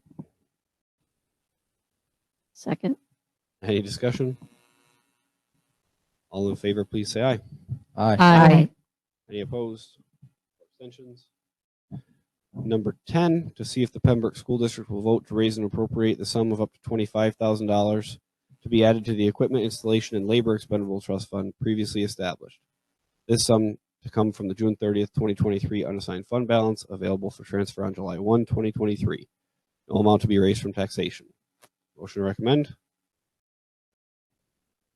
So moved. And a second. Second. Any discussion? All in favor, please say aye. Aye. Any opposed? Any abstentions? All right. And the rest are not money items, so we don't have to take a vote. I think we should, number 11 was not on here last time, so I think maybe Okay. Yeah, we should so have a discussion. good call. I'll read it, and then if you want to make comments. Okay. So since the last time that we saw one of these, that we have received a petition warrant article from the public. The way that works, I believe you need 25 signatures, and you can have pretty much anything you want put on the warrant to be voted on. So the number 11, shall we adopt the provision of RSA 40:13, known as SB2, to allow official ballot voting on all issues before the school district of Pembroke on the second Tuesday of March. And it's worth noting, I think, that the town received the same petition warrant article, so this will be on both the town and the school warrant. Can I just make a brief comment first, Jean, just because I want to clarify what you said, Andy? I think it's important, given the history of the board, to clarify that you can't petition just anything to go on the warrant. We've had discussions in the past about prior petitions that actually didn't move forward to be placed on the warrant. And that was because of the substance of the petition. It's only petition that, the subject matter of which is lawful before the voting members goes forward onto a warrant article. Sure. And so I just wanted to make that quick clarification, given the history of petitions that have come before the board. And this SB2 issue, of course, is perfectly legitimate and lawful to be voted upon. So I think, Jean, now would be time if you want to make comments. Thanks. So before I was on school board, I actually went forward with a few other people with a petition to have Pembroke, the school district, and the town go to the SB2 format. I think the hope was to get more people interested in voting on the budgets on both sides.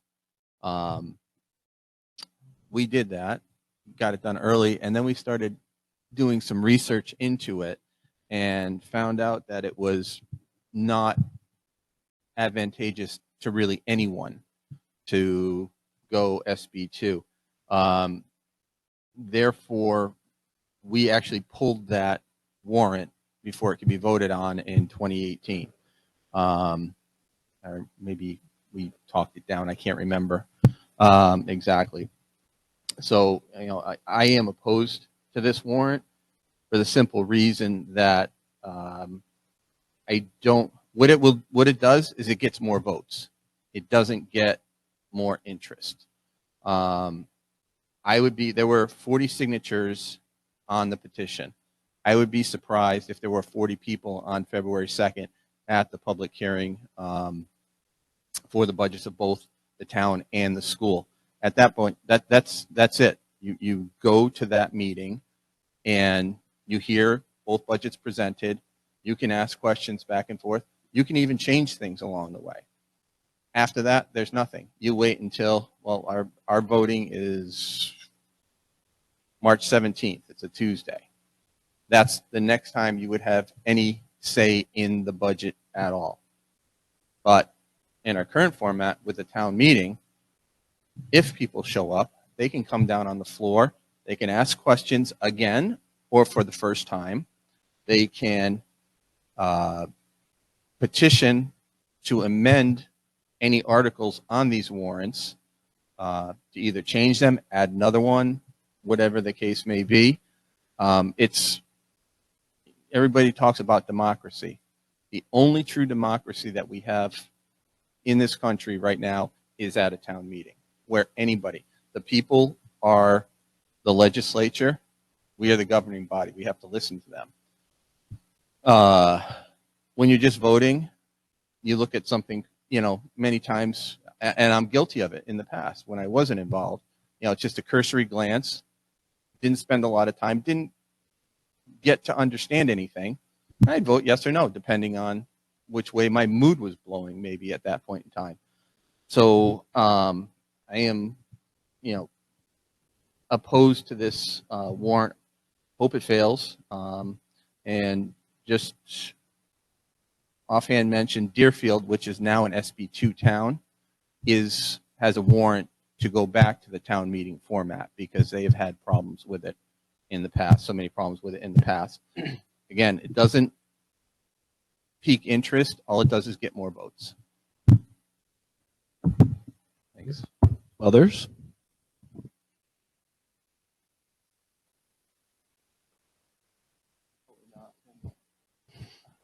One of the things, you know, there was something that was mentioned at budget committee also that, you know, we could as a board make a single statement, or the other option, which would carry, in my opinion, would carry more weight, is if whether you're for it or opposed to it, to state your case at town meeting individually. And you can do it as a school board member, but there's more voices rather than just one voice. So if we're all in agreement on this, we carry more weight by having many voices, you know, mixed in again with other people that may oppose it. Or if you support it, your voice carries more weight with those, you know, with those that do support it. So, Anybody else? I am very much against SB2. I would have to think about how to speak to it, but I agree with you in us speaking individually might hold more weight. Others? I'm very much against it as well. I do remember looking into it probably around the same time. Somebody probably called me as Jean and did my own research. And I do have grave concerns for our district with it, especially when we're considering teacher contracts and expansion at Hill that have big numbers, because I do worry it will just be an automatic no. So I'm very, very, very much against it. And I do think we should do it individually.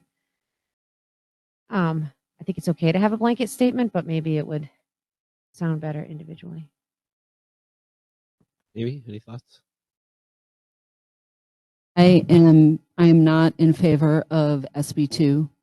But I do, you know, I didn't go as far as Jean in terms of previously petitioning to adopt SB2, but I can relate to the attraction of avoiding the meeting. You know, it is onerous. Public engagement is difficult in modern day life. So I feel a real attraction to not have to sit through the meeting. So I'm really attracted to just being able to like buzz in and, you know, fill in the Scantron bubbles and say yes, no, yes, no. So I appreciate that point of view a lot, but I very passionately agree with, you know, the New Englander in me and the pride of that democratic process of talking it out, and it only happens in the context of that meeting. It's really irreplaceable. So I don't think we should replace it. I am a little fuzzy though about the part of this conversation that we're having about whether we should do it individually or as a group. Are we talking about, you know, having a vote that we would print on the warrant? What exactly are we talking about there in that part of our conversation? It was mentioned, and honestly, I would want to check with Dean and make sure it is okay. But there was a mention that the school board could possibly, if they wanted, just draft a sort of letter of support or not, to be put in the addendum that we might present at the meeting, or that I could read at the meeting or something. I think I agree with these guys that just getting off our chairs and going to the citizens' microphone and saying our piece is probably more effective, but that was the option that was. Yep, I have a question after. Yep. I think that this is an important context, and maybe we want to ask Patty to follow up with Dean, because I think it comes up with the outreach I would like us to be doing more of in connection with passing budget, and that is, you know, electioneering versus education. I don't want us, I know none of us want to run afoul of things we're not supposed to be doing. And so, you know, I don't really know for sure, but I think it's okay for the board as a whole to say factual statements like, we believe that it's more informative to have a town meeting. But I don't think it's okay for the board as a whole to say, you know, we urge the town to vote no on the warrant. But, and with the budget too, I think it's okay for us to say, you know, we believe it takes $29 million to fund a great education. I don't think it's okay for us to say, you know, and please vote, but I don't think it's okay to say, vote yes on the budget. And so I would like to get, you know, written guidance drawing that line for us. About about any warrant article, because it should be the same, whether it's a budget line item or SB2 or. Right. I wonder if Barrett would have anything.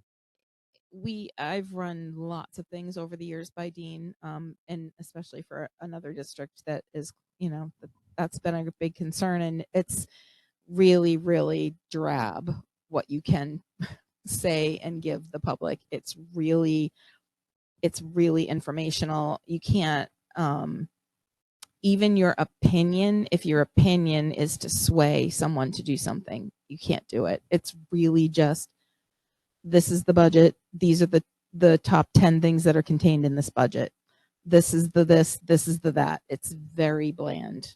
So doing it as citizens individually would be keeping it out of anything that we send out. Even when we did the summary on the warrant articles, we had to be really careful last year, that it was just, this is the information, do with it what you will. We just want you to have the information. What are we allowed to do that? You're allowed to go up there as a citizen, and I'm here as a citizen, and this is my name, and this is my address. Speak as a citizen. Okay. Anything you want. Okay. You can't just be really clear when you. You can't use tax dollar funds to advertise Okay. to have me do it for you, and that's all public funds, then you can't do that. But as a person, you have a right to speak Okay. on your own behalf. Stacy. So my question is, this is a warrant article. Is it for informational purposes, or are we voting at the deliberative session to put it on the? No, When it's you on the warrant. yeah, That's what I when you thought. Yeah. when you receive a petition, you have to put it on the warrant exactly as it's written. So it's on there So as this it was is submitted, just- and it has to pass by 3/5.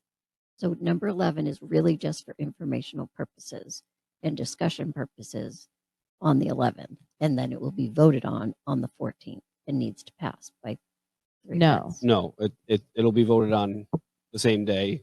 Well, it'll be Town voted meeting. on the 11th and the 18th. Ours will be voted on the 11th, and the town one will be voted on the 18th. So you'll where- vote at town meeting Yep. on whether or not that passes. If that passes, then By you are 3/5. an SB2 district.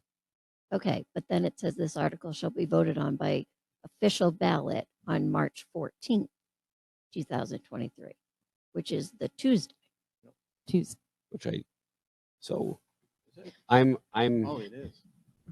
No, I'm confused. this is only what I think I know, which means nothing. But as Patty said, it has to be put on here exactly how somebody wrote it, Mhm. which could be incorrect. Warrant articles are voted on at the meeting in which the warrant is presented. I'm going to stop there. I don't take that as gospel, but that's what I suspect is going on. I do.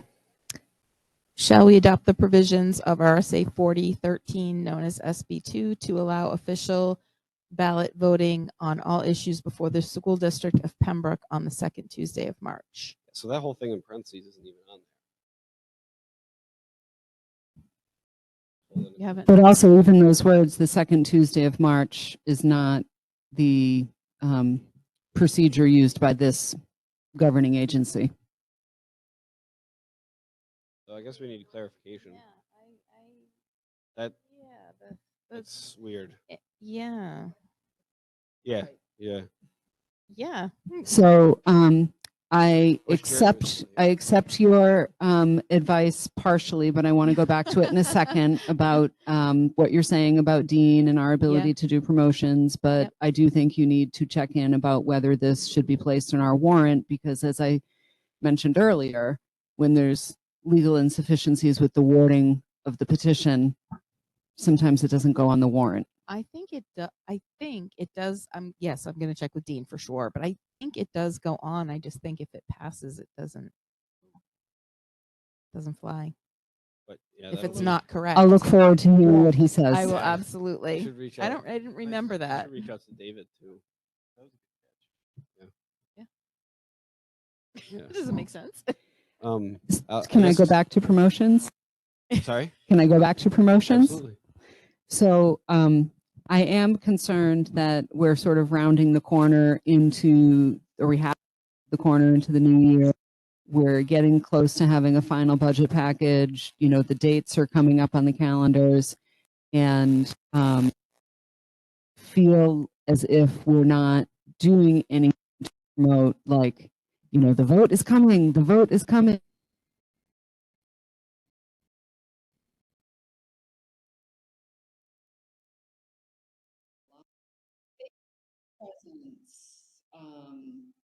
And I'm not really sure what else we can do, but I'm sure if we put our minds to it, we could think of some things. But I think we ought to be doing those things as a board. Yeah, an easy one. When there's not other things going on, we probably start doing that.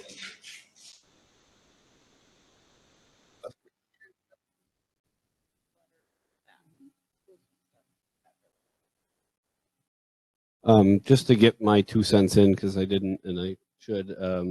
I pretty much agree with everything that Gene said. SB2 makes it really easy to be an uninformed voter, which I think is sort of anti-New England. Yeah, I don't need to go into a whole thing. That's probably enough. So warrant is done. Budget number is done. Get back to my agenda here. Okay, so anybody have anything left to say on 5B before we move on? We are getting close to our meeting limit. Board goals. I have my handy dandy spreadsheet, or does somebody else want to type in it tonight?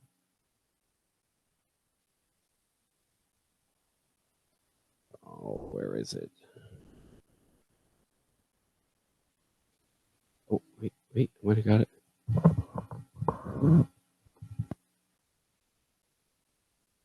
Didn't download them because it wasn't in this day's folder, so I'm going to listen along. All right. Yeah, there's a separate. Yeah. Okay. Can't get the thing. It's like cut off, and I can't get the it to move, so I can't read the whole thing. Oh, here we go. Okay. Okay. So for goal 1, the Pembroke School Board will prepare a responsible student-first budget for the 23-24 academic year that provides more than adequate education per New Hampshire State adequate education standards prior to Pembroke School District deliberative session March 2023. For December, we had tentatively complete. I think we can throw a complete in there. Anybody disagree? I mean, yeah.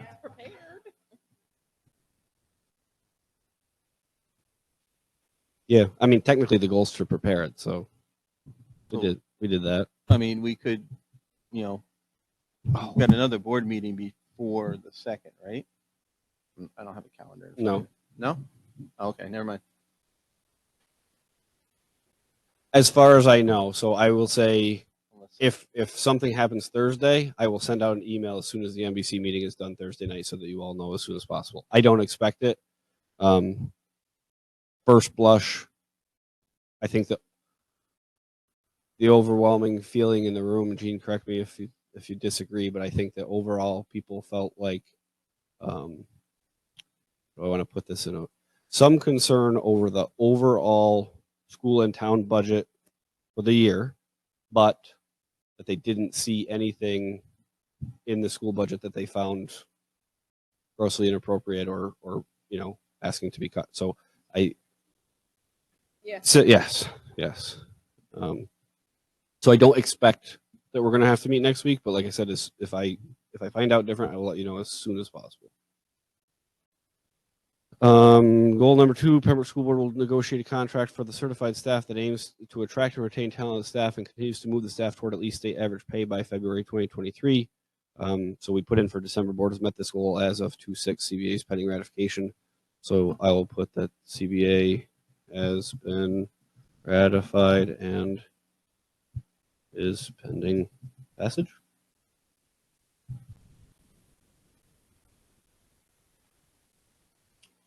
I take no responsible for typos. If I could, can I pause one moment? There was one thing that I meant to say when we were talking about the SB2 stuff that I wrote down on here and I forgot to mention. So I want to say it out loud. It did come up at the NBC meeting. Jerry asked a really good question. So personal statement first, I already feel like the budget piece of the SAU office is understaffed. I think that what we ask Amber to do for that many districts is onerous, to say the least. If SB2 were to pass, the deadlines for having everything submitted move up significantly, and you have to prepare both a budget and a contingency budget. So I said this publicly at NBC. I'll say it here. If that were to pass, I would be at the next SAU exec board meeting, and I would be asking them to hire another business administrator immediately. I think that's important to know because it's 100% my honest opinion, and it's a financial thing that comes along with SB2, and I'm sure that we wouldn't be the only one. That may not be the only financial thing that comes along with that. So sorry, I just remembered that I had that written down. Okay, goal number 3, Pembroke School Board will oversee facilitate. So the renovation of Hill School So we had next meeting, LBA will attend board meeting. So thoughts on what to enter for tonight for the January update?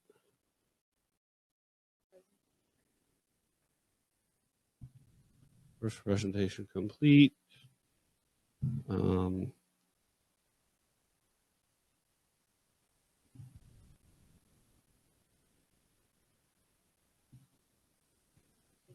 That's better.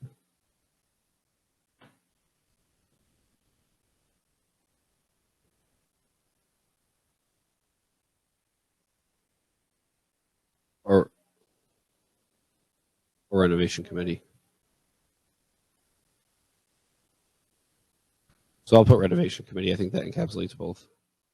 Oh, damn it. I would just add the phrase on track. Can't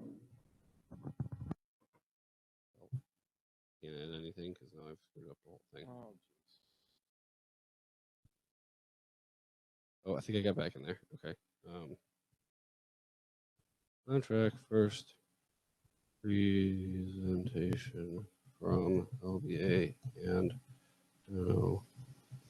committee complete. If you want to add, Andy, we're going to start meeting the third Tuesday of every month through at least May. Future meetings, third Tuesday of each. Through when? Through May, including May, and then we'll, I guess, figure it out from there. Hill School, 4 o'clock. All right. Goal 4 is process and evaluation of superintendent. I don't know if we have anything for that this month.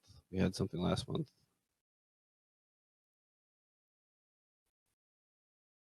Yeah. Update. Not last meeting, right? It was 2 meetings ago. Last month. Okay.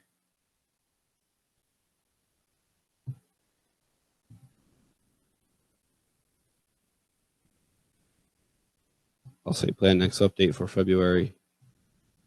And plans can change. I don't know.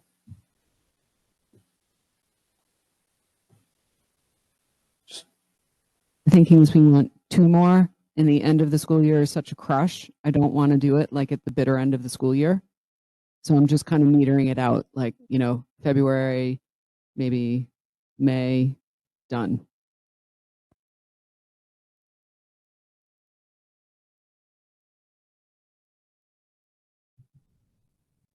And update. Then next update for March. Okay. District communication plan. We should get that on an agenda now that budget is under control. So let's tentatively put that as a agenda item on our first February meeting, unless something. Yes, I'm sorry, second meeting. Yes, unless something goes bananas with public hearing and we need to reclaim that time. But again, I doubt that. And then culture climate benchmark. I have the word March in there. I don't know where that came from. That was like after the voting. So we're wanting to get past it. Okay. So I'll just leave that blank for now then. Yeah. Okay. Anything additional that we want to mention in here? And again, obviously I'm just typing this stuff in quick so you guys can all take a look and we can discuss if there's anything that I didn't capture. I'm just, I'm beating the horse. It's not dead. It's alive and well because I know I'm not alone in this thinking. This process, which is terrific and a huge process improvement for this board, and I think really holds us accountable and shows us and others the good work that we're doing. But it was a placeholder until we had a more formal and more long-term strategic plan. And like, just for example, tonight, for my own mind, I jotted down like, okay, this year's school meeting, one of the big things is the teacher contract. Next year's school meeting, although I need to check my files to be sure I'm correct, will be the paraprofessionals collective bargaining agreement. The one after that will be Pembroke Hill School renovation. They'll both be next year. Right, because that is both 2024. So, thus illustrating the need for better organization. So, you know, we need to sort of collect and organize our long-term planning work. And I just see us marching through this year and not making a plan to do that, which is why we're not doing it this year, because we got to the end of last year and we were like, oh no, we don't have enough time. And that's why I'm saying this, because I don't want that to happen again. So how and when are we going to move forward with engaging in a process that will result in a, you know, more formal, longer term strategic plan? So do we want to, let's see.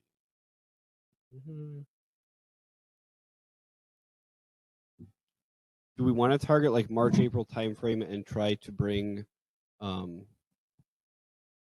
Barrett back in and see if he can sort of give us, like, I think last time he was here, it was more of a general conversation.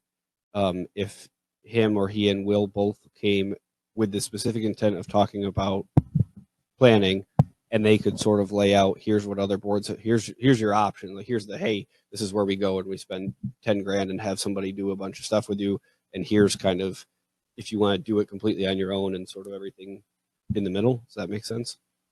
Or do we think we can do it without them?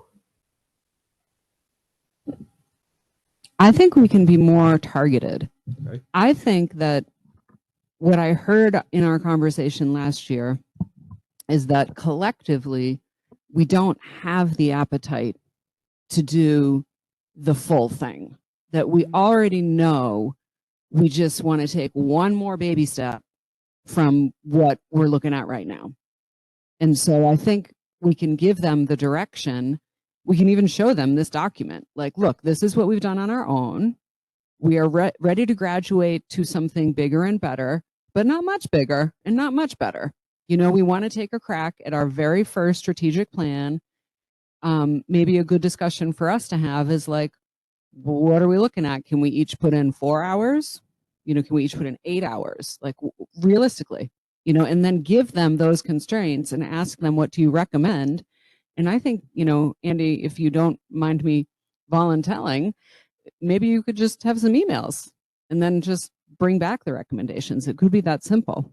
Okay, I can start that conversation. Patty, did you have something? I saw you grab a mic. Did you have something to... That's okay. I was just going to mention that I think we also talked about having both Melanie and Stacy had gone through a process about just getting our own facilitator to walk us through that process. It sounds like School Board Association kind of farms it out. It's not something they do. And that was what we had talked about with the full blown, lots of money, lots of hours. And then we had kind of distilled it down to, hey, we could probably do this ourselves. You could do it yourselves with the right facilitator. So maybe it's time to start looking researching for a facilitator. Yeah.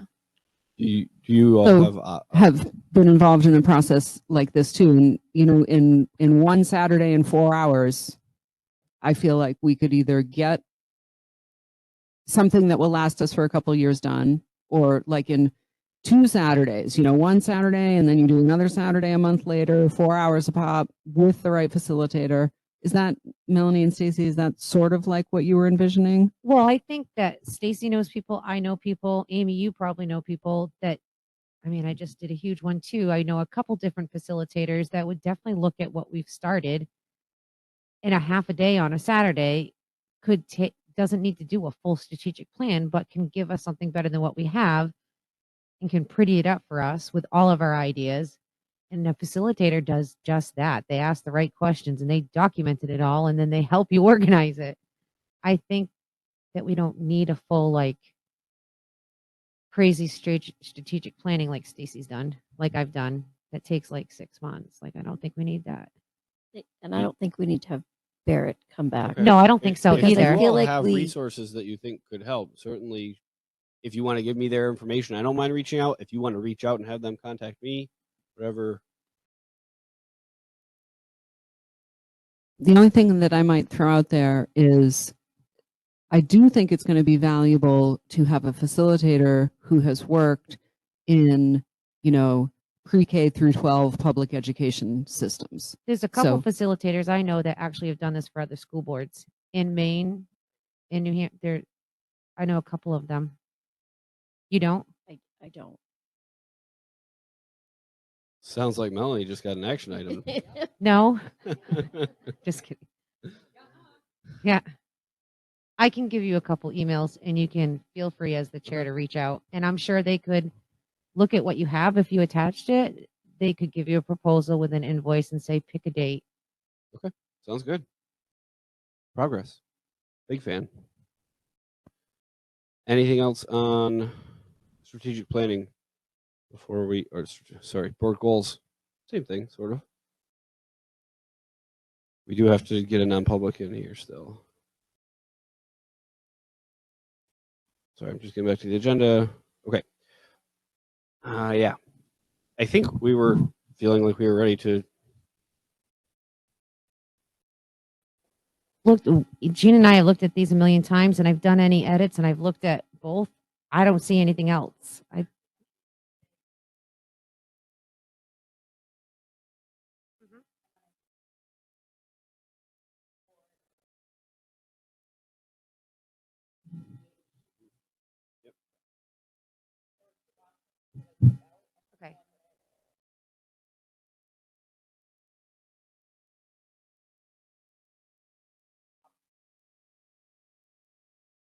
BEDH.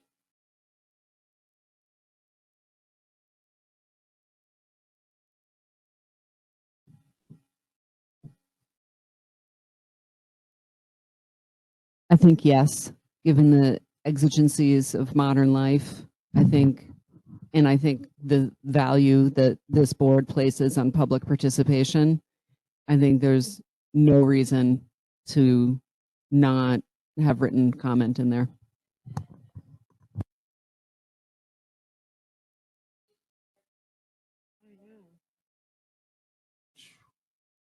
That was going to be, Yeah. my concern, because like, in number also, because I mean, depending, you go back a year or two, we could have, 100 written comments having to go through. So, I mean, Yeah, is so I don't know if it's the way that I have handled it at the time and that I personally would intend to handle it. I don't know if we want to codify this, but we still have 15 minutes, right? And written submitted comments would come after anybody that was here in person. So it's possible that they wouldn't get read. So I'm not sure if number is a huge concern because some of them just wouldn't get in. But I have no idea a word limit,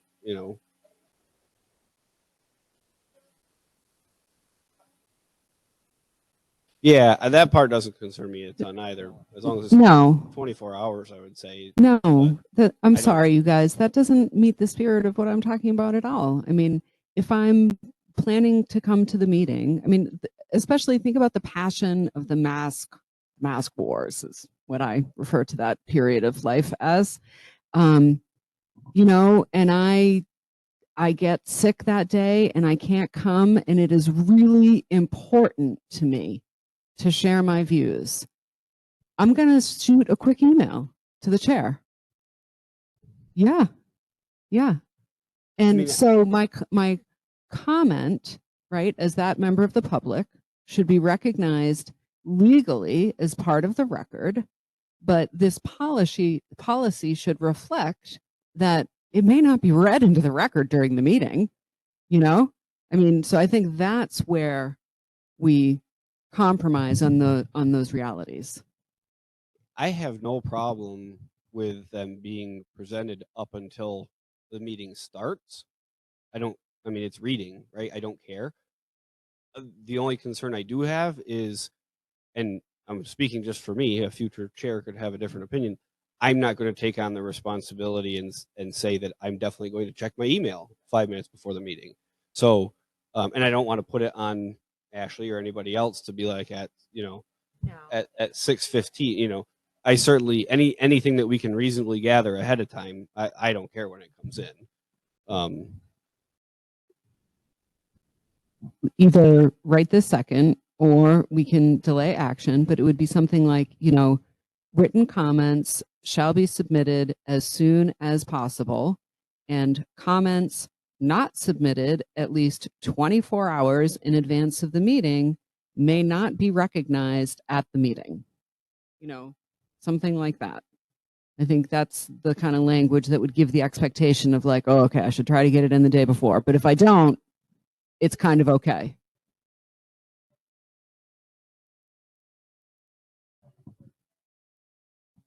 Right. Yep. So rather than try to wordsmith exactly right now, since it's late, let's just table that one. Amy, if you want to take a look and take a crack at it for next time, Yep. then we can look at it. And can I just ask, I will propose the same thing about word limit. I would say something like, I don't know, these words aren't coming as readily to me, but it'll be like,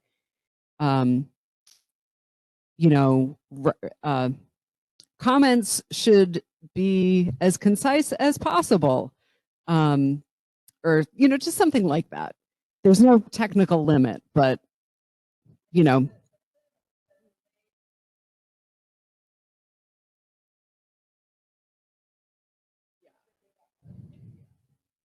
Yeah, I mean, I don't think, correct me if I'm wrong, I don't think we have a hard limit on any speaker right now. We ask them to, is it? I thought that we got rid of that. So then I think that's, I don't know how you word that in there, but whatever speed I read it, if I hit 3 minutes, yeah. Okay. Right. I think that's the easiest way. Because it was, there were times in the past where I got 3 pages worth of stuff, and it was just, it's monopolizing the time of the public comment section. Okay. Homework accepted. Can What we I- take the rest as a group? Was there one other one that you said? No, you just took out if it referenced something we don't have. Okay.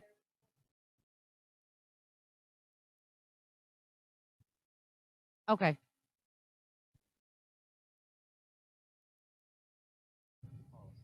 No.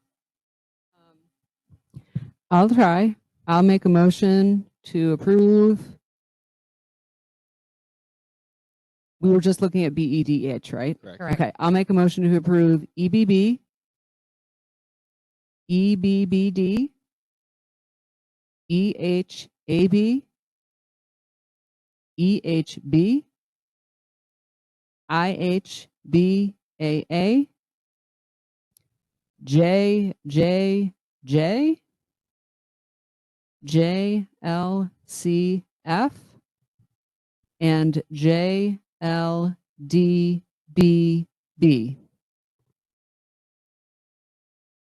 Yep, JLDB.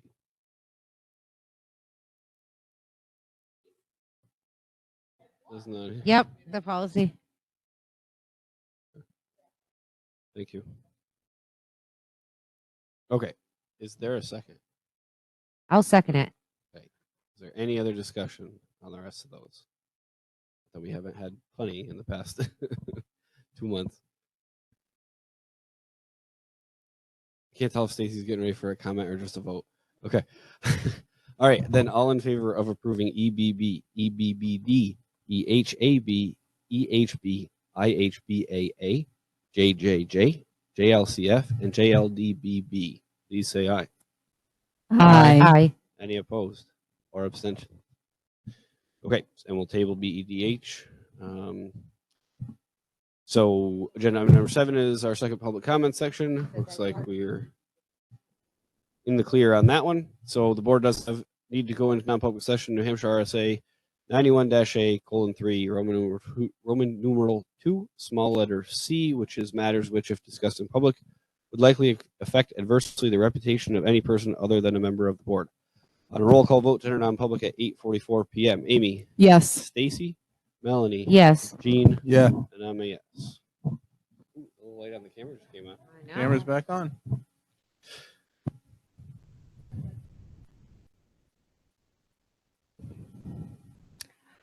I would like to move to approve the parent request.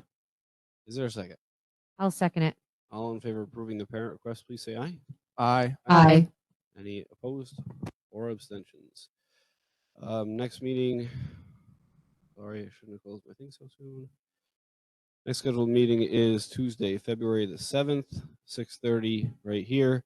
NBC meeting on Thursday, the 19th at 6:30 at Town Hall. Any other meetings we should mention? Exec board. CU exec board, February 8th here. I don't know. Could change. Should be here at 5:30. Great. And with that, I will accept the motion to adjourn. So moved. I'll second it. All in favor? Yes. Aye. Aye. Aye.